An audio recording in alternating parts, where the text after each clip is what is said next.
మరొక అంశము ధ్యానం చేసుకుందాం. మొదటి యోహాను పత్రిక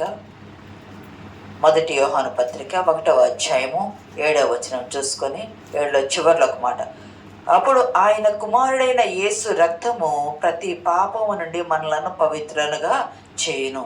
ఈరోజు అంశము రక్తము విలువ ఎంత, రక్తము యొక్క విలువ ఎంత. ఇక్కడ గమనిస్తే రక్తం అంటే మనం బ్లడ్ అనే మాట అంటాం, కానీ రక్తము జీవానికి, రక్తము ప్రాణానికి సూచనగా ఉంటుంది. రక్తం లేకపోతే మనిషి బ్రతకలేడు. పాత నిబంధనలు అంటారు, లేవియా ఖండం 17:14 కానీ, ద్వితీయోపదేశ ఖండం 12:23 కానీ, రక్తము ప్రాణమునకు ఆధారము, రక్తము ప్రాణమునకు ఆధారము. కాబట్టి పాత నిబంధన అంతా ఏం చేశారంటే రక్తం అనేది తినకూడదు. రక్తము ఏదైనా పశువును వధిస్తే రక్తము నేల మీద చిందించాలి, నేల మీద ఒలికించాల. ఎందుకయ్య అంటే పాపము నిమిత్తము మీరు పశువుని రక్తాన్ని చిందిస్తున్నారు, కాబట్టి మీ పాపాన్ని ఈ రక్తం ఏం చేస్తుంది, కప్పివేస్తుంది. మీ పాపాన్ని రక్తం కప్పివేస్తుంది. కాబట్టి మీరేం చేయాలంటే రక్తాన్ని చిందించినప్పుడు దానిని తినకూడదు. అది ఒక నిబంధనగా. యూదులైనా క్రైస్తవులైనా రక్తం అనేది తినరు. ఎందుకంటే రక్తము తింటే ప్రాణం తింటున్నట్టు లెక్క, రక్తం తింటే ప్రాణం తింటున్నట్టు లెక్క. రక్తం తినకూడదు. మీకు గుర్తుందా, ఆది కాండము 4:10లో మొదట జన్మ పొందుకున్నటువంటి మానవుడు కయ్యూను కదా. ఆదాము అవ్వలకు మొదటి ఈ భూమి మీద కుమారునిగా జన్మించింది కయ్యూను కదా. తన తమ్ముడైన ఏబేలును కోపంతో అసూయతో వాళ్ళు అర్పణలు ఇవ్వాలని అనుకున్న సమయంలో ఇచ్చిన అర్పణ నువ్వు ఎలా ఇస్తున్నావు అనేది కాదు, కానీ ఎంత శ్రద్ధతో, ఎంత భక్తితో, ఎంత పూర్ణ మనసుతో ఇస్తున్నావు అనేది లెక్క కదా. కయ్యూను లెక్కలేని తనంతో కూడిన అర్పణ ఇచ్చాడు. హేబేలు పూర్ణ మనసుతో కూడిన అర్పణ, శ్రేష్టమైనది ఇచ్చాడు. ఆ ఇచ్చిన అర్పణను దేవుడు అంగీకరించాడు. దేవుడు అంగీకరించిన దాన్ని బట్టి తమ్ముని మీద అసూయపడి అతని అసూయ ఏం చేసింది అంటే తమ్ముడిని చంపేసింది, హేబేలును చంపేపించింది. మొదటి హత్య అదే, మొదటి ఆయుధం అదే, మొదట అసూయతో చేయబడిన కార్యము అదే. తమ్ముడు చంపేసినప్పుడు ఆ హేబేలు రక్తము ఎక్కడ పడింది అయ్యా అంటే భూమి మీద ఒలికించబడింది. 4:10 చదవండి ఒకసారి. ఆది కాండము 4వ అధ్యాయం 10వ వచనం. నీ తమ్ముని రక్తం యొక్క స్వరము నేలలో నుండి నాకు మొరపెట్టు. హేబేలు యొక్క స్వరం అంట ఎక్కడుందయ్యా? రక్తం ప్రాణం కదా. రక్తం ఏం చేస్తుంది? మొరపెడుతుందంట దేవునికి. తండ్రి, నా సోదరుడు నన్ను అన్యాయంగా చంపేశాడు, నా సోదరుడు నన్ను చంపేశాడు, నీ ఉగ్రతకు అతన్ని గురి చేయని రక్తము మొర పెడుతుందంట. అంటే తీర్పు తీర్చమంటుంది. దేవుడే ఉన్నాడు, పక్క తీర్చుంటే నా పని అంటున్నాడు కదా, తీర్పు తీర్చమంటుంది. ఇక్కడ గమనిస్తే రక్తములో ప్రాణం ఉంటుంది అనుకున్నాం కాబట్టి రక్తము మొర పెడుతుంది. ఇదే ఆదికాండం 9:6లో రక్తము చిందించువాని రక్తము చిందించబడును. ఎవరైతే 9:6లో ఉంటే చదవండి ఒకసారి. నరుని రక్తము చిందించు వారి రక్తము నరుని వలననే చిందించబడును. నరుని రక్తము ఎవరైతే చిందిస్తారో ఆ నరుని రక్తం వల్ల మళ్ళీ చిందించబడింది. అంటే నువ్వు ఏమి చేస్తావో అదే కోయబడతావు, ఏమి విత్తుతావో అదే కోయబడతావు. ఇక్కడ గమనిస్తే ప్రియ సంగమా, రక్తంలో ప్రాణం ఉంది. అది ప్రాణాన్ని చూపిస్తుంది కనుకనే పాతకాలంలోనైనా పూర్వం మొదలుకొని యజ్ఞాల్లో ఏం చేస్తారంటే రక్తము చిందించి బలి పశువును యజ్ఞము చేసి రక్తము చిందించి దానిలో రక్తాన్ని ప్రోక్షీకరించేవాళ్ళు. అసలు రక్తము ఎందుకు ఎవరికి అవసరం? రక్తము ఎందుకు ఎవరికి అవసరం అంటే రక్తము భూమి మీద ఉన్న సృష్టిలో జీవాలకు అంటే జంతువులకు కానీ లేదా మనుషులకు కానీ అవసరం. ప్రాణం ఉన్న వాటికి అవసరం. మరి మిగతా వాటికి లేదంటే ప్రకృతికి అవసరం లేదు. నేలకు కానీ, నింగికి కానీ, నీరుకి కానీ, నిప్పుకి కానీ, గాలికి కానీ, ఆకాశం వీటికి దేనికి అవసరం లేదు. రక్తం అవసరం లేదు వాటికి. రక్తం కావాల్సింది ఎవరికి? భూమి మీద ఉన్న నరులకు, జంతువులకు, జీవానికి కావాలంటే జీవం ఉన్న ప్రతిదానికి రక్తం కావాలి. గమనిస్తే పరలోకములో ఉన్న దూతలకి రక్తం అవసరం లేదు, పరలోకానికి రక్తం అవసరం లేదు. భూమికి మాత్రమే రక్తం కావాలా, ఎందుకంటే భూమి మాత్రమే శపించబడింది. శపించబడిన భూమికి మాత్రమే రక్తం కావాలా.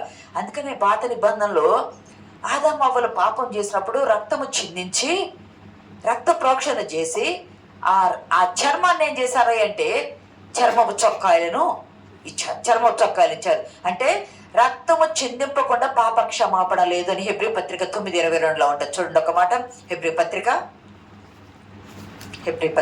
9వ అధ్యాయము 22వ వచనంలో రక్త ప్రోక్షణ, రక్తం చిందింపకుండా పాప క్షమాపణ ఉండదు. మరియు ధర్మశాస్త్ర ప్రకారము సమస్త వస్తువులను రక్తం చేత శుద్ధి చేయబడుననియు రక్తం చిందింపకుండా పాప క్షమాపణ కలుగుదని. రక్తము చిందింపకుండా పాప క్షమాపణ అనేది కలగదు. పాతని ఎప్పటి నుండి చిందిస్తూ ఉన్నారు? జగత్తు ఉత్పత్తి మొదలుకొని ప్రకటన గ్రంథంలో ఉంది కదా, 1 పేతురు పత్రికలో కూడా ఉంది కదా, 1వ అధ్యాయాలు చూడవసరం లేదు. కానీ జగత్తు అనాది కాల సంకల్పము, నిష్కళంకము నిర్దోషకు గొర్రెపిల్ల రక్తం వంటి మీరు విమోచింపబడతారని మీరు ఎరగరా. 19:20లో ఉంటుంది, ఎరగరా అని చెప్పారు. ప్రియ సంగమా, దేవుని బిడ్డలారా, ఇక్కడ గమనించినట్లయితే 1వ అధ్యాయం 19వ వచనం 20వ వచనం చూడవసరం లేదు. కానీ మరి మొదటి మానవుడు రక్తం ఎప్పుడు అవసరమైంది అంటే, మొదటి మానవుడు మట్టితో నుండి చేయబడ్డాడు. దానిలో దేవుడు ఏం చేశాడంటే ఊపిరిని ఊదినప్పుడు, మట్టితో నుండి చేసి ఊపిరిని ఊదినప్పుడు అవన్నీ వెయిన్స్లో, రక్తనాళాలలో రక్త సరఫరా అనేది జరిగింది. రక్త సరఫరా జరిగింది అంటే రక్తనాళాలలో ఆ కణజాలానికి రక్తం అవసరము. ఎందుకంటే రక్తములో ప్రాణం ఉన్నది. దేవుడు ఏమి ఊదాడు అంటే ఊపిరిని ఊదాడు. ఏమి ఊదాడు అంటే ప్రాణాన్ని ఊదాడు. ప్రాణాన్ని ఊదినప్పుడు అతడు జీవాత్మ అయ్యాడు. ప్రియ సంగమా, ఆ రక్తము పాపమైంది. దేవుడు ఊదినప్పుడు బాగుంది, దేవుడు ఇచ్చినప్పుడు బాగుంది. కానీ అపవాది ప్రవేశించిన తర్వాత ఆ రక్తంలో ఏమొచ్చిందో అంటే పాపం వచ్చింది. రక్తంలో పాపం వచ్చింది. అది ఆదామావలు చేసిన ఆ పాపాన్ని పోగొట్టడానికి అక్కడ జంతువుల రక్తము చిందించడం అంది. పాపానికి ప్రాయశ్చిత్తము జరిగితేనే, రక్త తర్పణ జరిగితేనే పాప క్షమాపణని. ఇప్పుడు రక్తం చిందింపకుండా పాప క్షమాపణ లేదని చూసుకున్నాం కదా. పాపానికి ప్రాయశ్చిత్తం చేయాలంటే రక్తం చిందించాలి. గమనించండి, యాక్సిడెంట్ అయినప్పుడు, మనిషికి యాక్సిడెంట్ అయింది అనుకోండి, యాక్సిడెంట్ అయిన మనిషి రక్తం ఎక్కిస్తారు. ఆ పాజిటివ్ ఏదో తెలుసు, ఆ గ్రూప్ ఏదో తెలుసుకొని. జంతువు రక్తం ఎక్కిస్తారా? కాదు కదా. మరి మనిషి పాపం చేస్తే, జంతువు రక్తం చిందిస్తే పాపం ఎట్లా పోయింది? పాపం పోదు కదా. కాబట్టి ఇక్కడ ఏం జరిగిందంటే పాత నిబంధనలో నుండి ఒక మోడల్ చూపించుకుంటా వచ్చారు. నువ్వు చేసిన పాపానికి రక్తం చిందించాలా, రక్తం చిందిస్తే నీ పాపాన్ని కప్పివేసిద్ది. కాబట్టి పాపం పోయిందని చెప్పారు. కానీ జంతువుల రక్తము, పశువుల రక్తము పాపాన్ని పోగొట్టలేవు. జంతువుల రక్తం, పశువుల రక్తం పాపాన్ని పోగొట్టలేవు. కాబట్టి పరిశుద్ధ రక్తము అవసరము.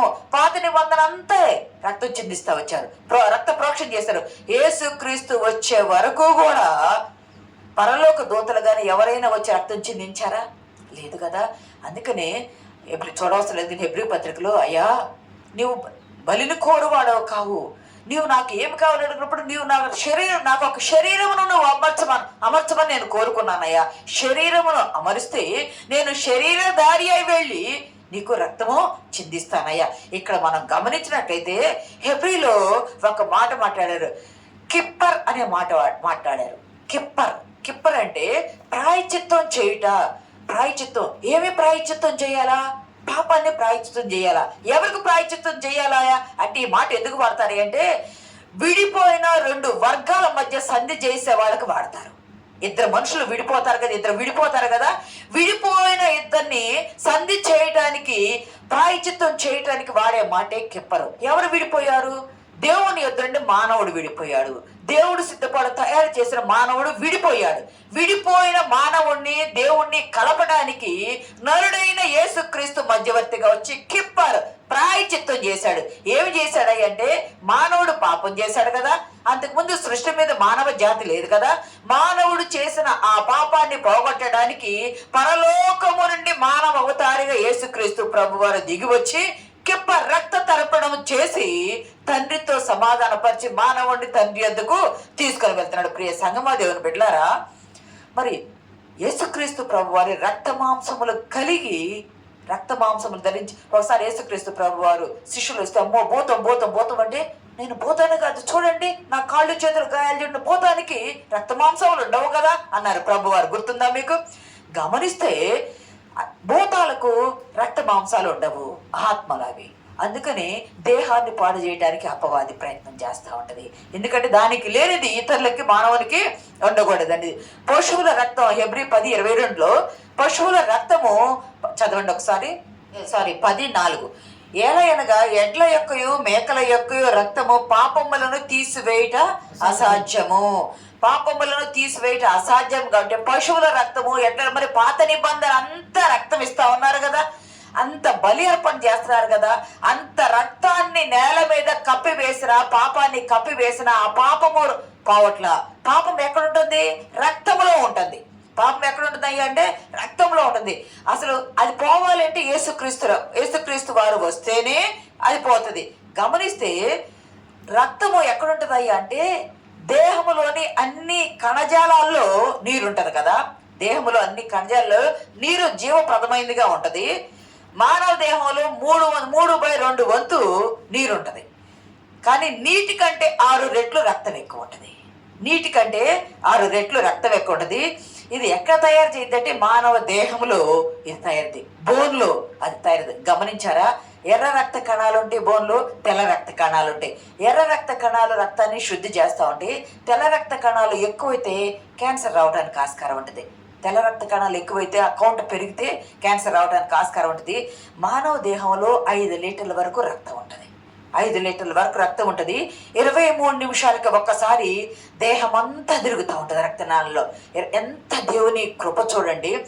5 లీటర్ల వరకు, నీటి కంటే 6 రెట్లు ఎక్కువ ఉంటుంది. 5 లీటర్ల వరకు ఉంటుంది. 23 నిమిషాలకు ఒకసారి రక్తం అంతా, దేహంలో రక్తం అంతా తిరుగుతూ ఉంటుంది. రక్తంలో 4 రకాలైన ఉంటాయి. ఏముంటాయి? మొట్టమొదట ప్లాస్మా ఉంటుంది. ఏముంటాయి? ఎర్ర రక్త కణాలు ఉంటాయి. ఏముంటాయి? తెల్ల రక్త కణాలు ఉంటాయి. ఏముంటాయి? ప్లేట్లెట్స్ ఉంటాయి. ఈ 4 ఉంటాయి. ఇవి కాక ఇంకా నీరు ఉంటుంది, ఆక్సిజన్ ఉంటుంది, ప్రోటీన్ ఉంటుంది, ఫ్యాట్ ఉంటుంది, షుగర్ ఉంటుంది, సాల్ట్ ఉంటుంది. అసలు దేవుడు ఎంత గొప్ప దేవుడు! ఎంత రక్తంలో అది ఎరుపు రంగు కలిగి ఎర్రగా ఉంటుంది. అసలు ఎరుపు అంటేనే రక్తాన్ని బట్టే ఎరుపు రంగు అన్నమాట అన్నారు. ఇవన్నీ ఉంటాయి. ఇది ఎక్కడ స్టార్ట్ అయ్యిద్ది అంటే కిడ్నీ దగ్గర టిష్యూలో నుండి స్టార్ట్ అయింది. అక్కడి నుండి లివర్కు, అక్కడి నుండి కిడ్నీకి, అక్కడి నుండి లివర్కి వస్తుంది. అంటే అక్కడ ఏం చేస్తుంది అంటే శుద్ధి అయ్యి అది యాంటీబాడీస్ని తయారు చేస్తుంది. మనలో రోగ నిరోధక శక్తిని పెంచి, మనలో బలహీనతలు వచ్చే అనారోగ్యాలను అది చంపివేయటానికి రోగ నిరోధక శక్తిని పెంచింది. ఇదంతా ఈ ప్లాస్మాలో తయారవుతూ ఉంటుంది. దేవుడు ఎంత గొప్ప! ఇది ఈ ప్లాస్మా ఏమిటి అంటే లైట్ ఎల్లో కలర్లో ఉండే లివింగ్ ఎలిమెంట్. కదిలిద్ది, అది ఒక చోట ఉండదు, అది కదిలి చెల్లిస్తూ ఉంటుంది. జిగురుగా గమ్ము వంటి పదార్థంగా ఉంటుంది. ఇది వేడిగా ఉంటుంది. గమ్ము వంటి పదార్థంగా ఉంటుంది, ఇది వేడిగా ఉంటుంది. అంత మాత్రమే కదా ప్రియ సంగమా, దేవుని బిడ్డలారా, 60,000 మైళ్ళ పొడవుండే రక్తనాళాలు, మన నాళాలను తీసి ఒకదాని వెంట ఒకటి పెడితే 60,000 మైళ్ళ పొడవు వస్తుంది. బారు తీగలాగా అంత వస్తుంది. అంత నాళాలలో 23 నిమిషాలకు ఒక్కసారి రక్తం అంతా ప్రసరిస్తూ ఉంటుంది. ఎంత ప్రణాళిక చేశాడు దేవుడు! ఎంత అసలు చప్పట్లు కూడా దేవుడు మనకు కనపరుద్దాం. అసలు ఆ రక్తము మనకు ప్రాణము. మనకి కనిపించింది రక్తము అంటే శరీరం కనపడదు, కానీ గాయమైనప్పుడు కానీ ఏదైనా అయినప్పుడు రక్తము కనిపిస్తుంది, కానీ జీవము కనిపించదు. రక్తమేమో దేహంలో ఉంటుంది, జీవమేమో ఆత్మలో ఉంటుంది.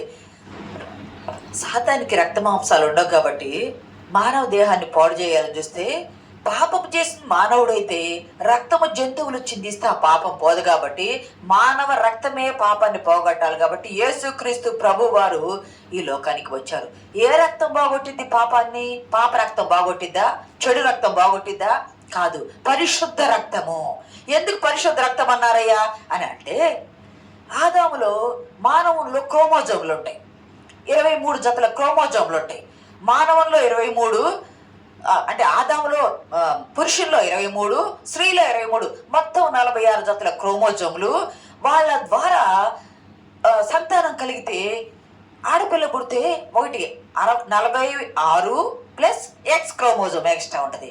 లేదా అబ్బాయి పుడితే 46 ప్లస్ వై క్రోమోజోమ్ ఎక్స్ట్రా ఉంటుంది. ఆదాములో 23 క్రోమోజోములు ఉన్నాయి. ప్లస్ వై క్రోమోజోమ్ ఉంది. వై అంటే యాహ్వే. వై అంటే యాహ్వే. ఆదాము దేవుని కుమారుడు అని లోకస్వార్తలో ఉంటుంది కదా. ఆ దేవుడు ఆదామును మట్టితో చేశాడు. మట్టితో చేసి తన వాయుబోధగా శరీరధారి అయ్యి మానవుడు అయ్యాడు.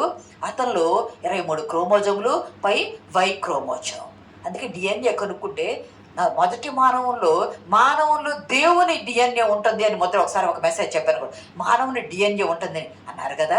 మరి యేసుక్రీస్తు ప్రభు వారిలో కూడా 23 క్రోమోజోములు ప్లస్ వై క్రోమోజోమ్. ఆదాములో ఏమైతే ఉన్నాయో యేసుక్రీస్తు ప్రభు వారిలో అవే ఉన్నాయి.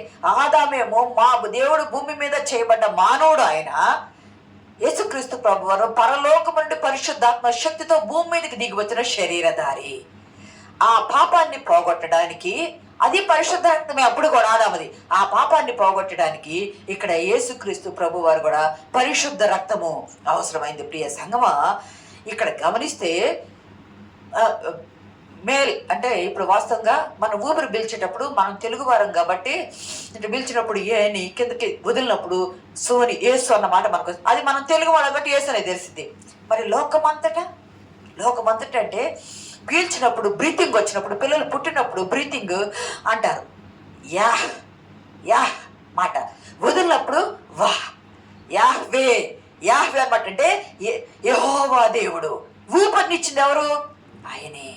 యాహ్వే అంటే ఊపిరినిచ్చినవాడు, సర్వశక్తిమంతుడు. అంటే పీల్చి పుట్టినప్పుడు పీలుస్తాము యాహ్వే, వదిలేటప్పుడు అంటే చనిపోయేటప్పుడు వదిలేటప్పుడు యాహ్వే అని వదిలేస్తాము. అంటే నీ ఊపిరి నీకు అప్పచెప్తున్నామని వదిలేస్తాం. ఎంత మర్మము దాచి ఉంది. నరుని నాసికలో జీవవాయువు ఊదాడు. ఆ వాయువు చప్పట్లు కొట్టి దేవుని నామని కనపడతాం. ఇక్కడ గమనించినట్లయితే ఆ ఊపిరి ఎక్కడి నుండి వస్తుంది, ఎక్కడికి పోతుంది అంటే నాసిక నుండి లంగ్స్లోకి పోయింది. కానీ కీర్తనలో అంటాడు 51:5 అంటాడు, నేను పాపములో జన్మించిన వాడను, పాపములోనే నా తల్లి. చదవండి అన్నమాట. కీర్తన 51, టైం లేదు, ఫాస్ట్. 51:5. నేను పాపంలో పుట్టిన వాడను, పాపంలోనే నా తల్లి నన్ను గర్భం ధరించింది. ఎక్కడ పాప నిర్ధారణ జరిగింది? ఎక్కడ పాప నిర్ధారణ జరిగింది అంటే తల్లి గర్భంలో ఉన్నప్పుడే. తల్లి గర్భంలో ఉన్న పాపములోనే నా తల్లి నన్ను గర్భం ధరించింది. నేను పాపములోనే జన్మించిన వాడిని అంటే గర్భంలో పాప నిర్ధారణ జరిగి బయటికి వచ్చిన చేత, అపరాధముల చేత మనం చచ్చిపోతూ ఉంటాము. పాప నిర్ధారణ గర్భంలో జరుగుతుంది. అంటే ఆ పాప రక్తము గర్భంలోని ఉత్పత్తి అవుతుంది. ప్రియ సంగమా, దేవుని బిడ్డలారా, గమనించినట్లయితే ఆ పాపాన్ని పోగొట్టడానికి యేసుక్రీస్తు ప్రభు వారు తన రక్తము చిందించవలసిన అవసరం వచ్చింది. ప్రభువారు ఎన్నిసార్లు రక్తం చిందించారయ్యా అంటే 7 మార్లు రక్తం చిందించారు. 7 మార్లు అంటే ఇది గాయాల ద్వారా అని కాదు. 7 మార్లు ఎక్కడంటే మొట్టమొదట 8వ దినం, ఆయన పుట్టిన 8వ దినము సున్నతి చేసినప్పుడు నేలన మొదటి రక్తము చిందించబడింది. రెండవది గెత్సేమనే వనములో తన చెమట గొప్ప రక్త బిందువుల వలె, ఆయన ఒక్క చిన్న రక్తం కాదు, ఏదో ఒక్క చుక్క వచ్చి వదిలిపెట్టలా. తన దేహం అంతా, చర్మం ఎక్కడుందో చర్మం అంతా కూడా గొప్ప రక్త బిందువుల వలె పారినట్లు అయిపోయింది. రెండవది. మూడవది కొరడా దెబ్బలు కొట్టినప్పుడు రక్తము చిందించబడింది. 4వది ముళ్ళ కిరీటం పెట్టినప్పుడు. 5వది శిలువ మార్గంలో వెళ్ళేటప్పుడు రక్తం చిందించబడింది. 6వది కాళ్ళల్లో చేతుల్లో మేకులు కొట్టినప్పుడు. 7వది ప్రక్కలో బళ్ళెపు పోటు పొడిచినప్పుడు. అంటే 7 మారులు ఆయన రక్తము భూమిని తడిపింది. 7 మార్లు ఆయన రక్తం భూమిని తడిపింది. మరి యేసుక్రీస్తు ప్రభు వారి రక్తము అందరికి సరిపోయిందా? కొంతమందికి ఏ గ్రూప్ ఉంటుంది, కొంతమందికి బి గ్రూప్ ఉంటుంది, కొంతమందికి ఓ ఉంటుంది, కొంతమందికి ఓ పాజిటివ్ ఉంటుంది, కొంతమందికి. నేను ఎప్పుడు నెగిటివ్ చెప్తాను, అయినా ఎప్పుడు ఒక మాట అంటారు, అమ్మగారు నీది ఓ నెగిటివ్ వర్క్ ఉంటే ఎప్పుడు నెగిటివ్ మాట్లాడతాను, ఓ నెగిటివ్ వర్క్ ఎప్పుడు నెగిటివ్ మాట్లాడతారు. అంటే కొంతమందికి ఏబి ఉంటుంది, బి అంటే రకరకాలుగా గ్రూప్స్ ఉన్నాయి కదా, ఇంకా అనేక రకాలు ఉన్నాయి కదా. మరి ఒకరి రక్తము ఇంకొకరికి ఎక్కిస్తే అది పడదు, ప్రాణం పోతుంది. ఒకరి రక్తము ఇంకొకరికి ఎక్కిస్తే పడదు, ప్రాణం పోయిద్ది. గమనించినట్లయితే మరి యేసుక్రీస్తు రక్తం అందరికి సరిపోతుంది. నువ్వు ఏ గ్రూప్ అయినా, లోకములో ఉన్న ఏ నరజాతి అయినా, జంతువులకు రక్షణ అవసరం లేదు. ఏ నరజాతి అయినా యేసు రక్తం ద్వారా ఇందాక చదివారు కదా, 1 యోహాను పత్రిక 1వ అధ్యాయము 7వ వచనం చదవండి. ఇప్పుడు 1 యోహాను పత్రిక 1వ అధ్యాయము 7వ వచనం. అయితే ఆయన వెలుగులోనున్న ప్రకారము మనమును వెలుగులో నడిచిన యెడల మనం అన్యోన్య సహవాసం గలవారమై ఉందుము. అప్పుడు ఆయన కుమారుడైన యేసు రక్తము ప్రతి పాపం నుండి మనల్ని పవిత్రులుగా, ఆయన కుమారుడైన యేసు రక్తము ప్రతి పాపం నుండి మనల్ని పవిత్రులుగా చేయను. ఈ లోకములో ఏ జంతువు బలిచ్చినా, ఎంత పరిశుద్ధమైన పవిత్రమైన జంతువు బలిచ్చినా నీ రక్తములో ఉన్న పాపాన్ని తీసివేయలేదు. నీ రక్తములో ఆ జిగురులో ఆ ప్లాస్మాలో నీ పాపం అంటుకొని ఉంటే అది ఏది తీసివేయలేదు. ఏ రక్తం తీసివేసిద్ది అంటే యేసు రక్తము మాత్రమే తీసివేయగలిగింది. మరి ఇన్ని రకాల గ్రూపులు ఉన్నాయి కదా, ఇన్ని రకాల గ్రూపులు ఉన్నప్పుడు ఇన్ని రకాల గ్రూపులకు యేసు రక్తం ఒకటే సరిపోయిద్దా అంటే సరిపోయింది. ఎందుకంటే ఈ గ్రూపులన్నీ మానవ గ్రూపులు, ఇవన్నీ మానవుని నుండి వచ్చిన గ్రూపులు. కానీ యేసు రక్తము పరిశుద్ధ రక్తము, యేసు రక్తము పరిశుద్ధ రక్తము. అది భూమి మీద, ఆయన భూమి మీద జన్మించారే కానీ పరిశుద్ధాత్మ ద్వారా ఆమె గర్భము ధరించింది. పరిశుద్ధాత్మ శక్తి నిన్ను కమ్ముకోను, అప్పుడు నీవు గర్భవతి మనకి చెప్పబడింది కదా. పరిశుద్ధాత్మ ద్వారా అంటే పరిశుద్ధ రక్తం కాబట్టి ఆయన రక్తము పరిశుద్ధ రక్తం. ఎవరికైనా ఇప్పుడు ఓల్డ్ డోనరు, ఓ పాజిటివ్ వాళ్ళని ఓల్డ్ డోనర్స్ అంటారు. అంటే ఓ పాజిటివ్ వాళ్ళు భూమి మీద ఉన్న మనుషులు ఎవరికైనా రక్తం ఇస్తే సూట్ అయింది అంటారు. మరి యేసు రక్తం ఎందుకు సూట్ కాదు? సర్వ మానవాళికి పరిశుద్ధ రక్తము, పాప రక్తమైన ఓ పాజిటివ్ అందరికి సూట్ అయినప్పుడు పరిశుద్ధ రక్తమైన యేసు రక్తము సర్వ మానవాళిని వారి పాపాన్ని విడుదల కలుగ చేయడానికి. అందుకే లుకేమియా వచ్చిన వాళ్ళకి ఎప్పుడు బ్లడ్ ఎక్కిస్తూ ఉంటారు. ఎందుకయ్యా? అది పోయి కొత్త బ్లడ్ ఎక్కిస్తూ ఉంటే కొంత లైఫ్ పెరగటానికి, లాంగ్ లైఫ్ పెరగడానికి ఎక్కిస్తారు. మనలో ఉన్న పాపం అంతా పోవాలి అంటే యేసు రక్తము మనకి ఎక్కితేనే, ఆ రక్తం ద్వారా మనం కడగబడితేనే, ఆ రక్తములో శుద్ధీకరించబడితేనే మనకి ప్రియ సంగమా దేవుని బిడ్డలారా, ఆయన రక్తము అన్ని గ్రూపులకు సరిపోతుంది. కులమని, మతమని, ప్రాంతమని, వర్గమని, వర్ణమని, దేశమని, విదేశమని, స్త్రీ అని, పురుషులని, చిన్నలని, పెద్దలని భేదము ఏదీ లేదు. అందరూ పాపం చేసి దేవుడు అనుగ్రహించే మహిమను పొందలేకపోవచ్చుండే.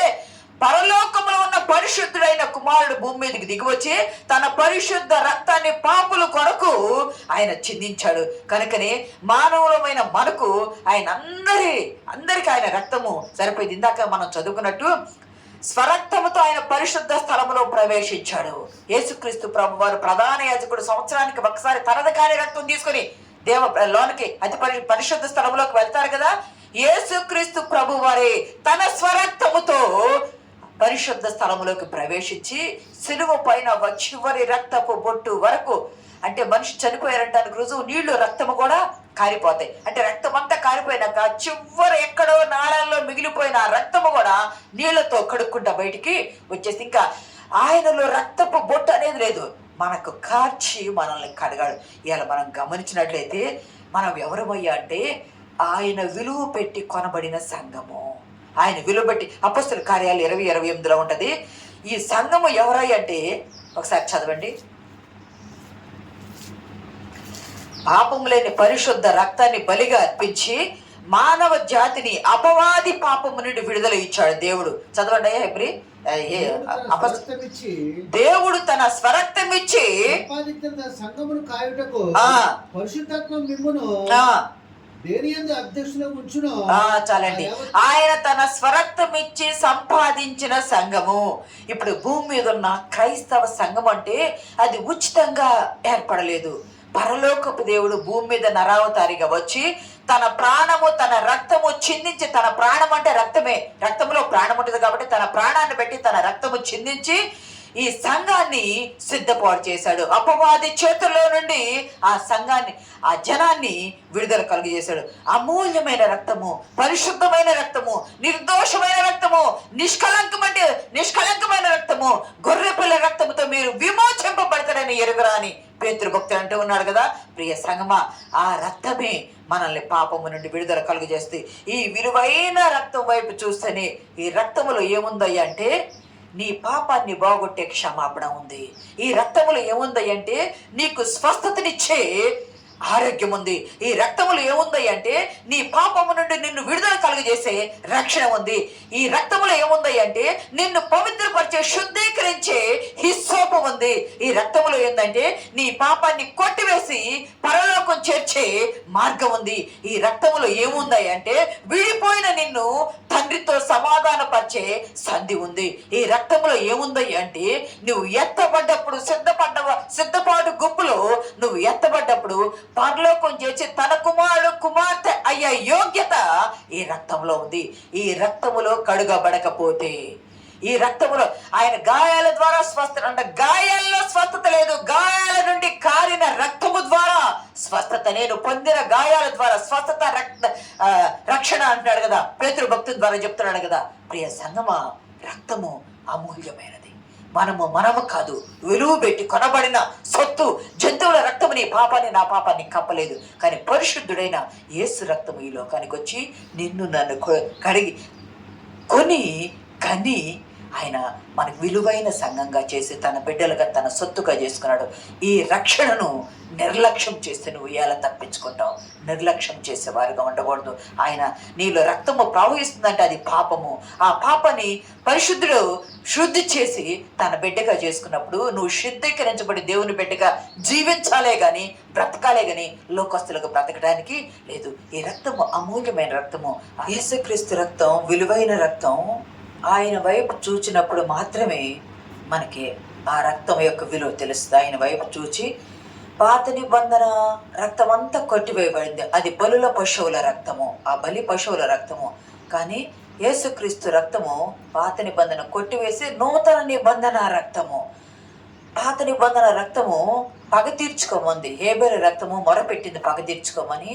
కానీ యేసు రక్తం అంటుంది, తండ్రి వీరేమి చేయుచున్నారు, వీరెరగరు, వీరిని క్షమించమని క్షమాపణ ఇచ్చి తండ్రితో కఫార సంధి చేసిన, ప్రాయశ్చిత్తం చేసిన రక్తము. ఒక్కసారి ఈ బలి అర్పణ జరిగింది, మరలా బలి అర్పణ జరగదు. రక్త తర్పణ జరిగిపోయింది. ఇంకా మన లోకమంతా ఎప్పుడు ఈ రక్తంలో కడగబడతారంటే ఆయన వైపు విశ్వాసంగా ఆయన వైపు చూసి ఆయన నమ్మి ఆయన రక్షణలోకి వచ్చినప్పుడు మాత్రమే ఆయన రక్తంలో కడగబడతాము, ఆయన బిడ్డలుగా మనము అవుతాము. ఇదే నూతన నిబంధన రక్తము, ఇదే క్రీస్తు రక్తము. ఆ రక్తం వైపు చూసి మనందరం ముందుకు సాగిపోటు పరిశుద్ధాత్మ దేవుడు మనకు సహాయం దయచేయనుగాక. ఆమేన్.